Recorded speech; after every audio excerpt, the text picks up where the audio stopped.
Welcome back, this is Steve with LRM. Today we're going to talk about how to replace the window switch on your Freightliner Cascadia. So I know that you guys may have had where the window switch goes out. It could be a few things, spilled your coffee or drink, left the window open, allowing the water from the outside come in just because you're trying to wash the door.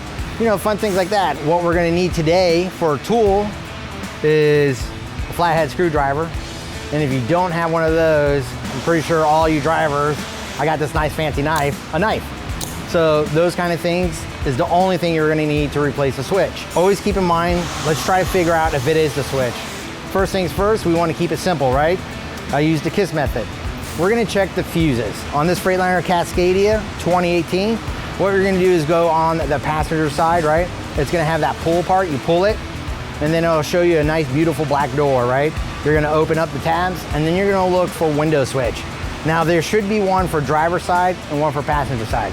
All we want to do is make sure we got power and that the fuse is not blown. So once you determine that those are all great and not blown, then what we can do is move forward towards the switch. So let's get together, let's hop up on this bad boy and let's remove that switch. All right guys, so I'm on the driver's side, and remember, grab the flathead screwdriver. Here comes the difficult part. What we're gonna do is put one hand on top of the switch, just like so. Be careful. And all we want to do is just pry up a little. Now it's like surgery. You want to do is just, I'm just playing with you guys. Just pry up and it's out. It's that easy. And you only got one little switch. Comes out that easy. Easy peasy lemon squeezy. You put the new one in there, right? And you just plug it in. And then what you can do is just lay it down, one finger it, just like so. And then always make sure once you do the repairs to verify, you want to put the truck in the on position and just make sure your windows go down. So, yay. Just to do a real quick recap, and remember this is for a window switch. Just always keep in mind, right, we're going to check the first thing, right?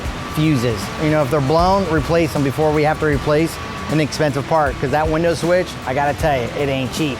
They can run anywhere between $200 to $400 depending where you're going or if someone wants to screw you over. But you don't have to pay for a shop to install it.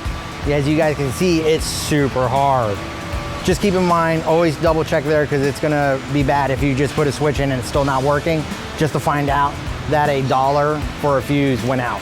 So keep that in mind. Check your fuses before moving forward, and then you can go ahead and move on the switch. Now there are some instances where there might be a little bit more entailed, but keep in mind, let's try to make sure that you have, you know, good power on that side.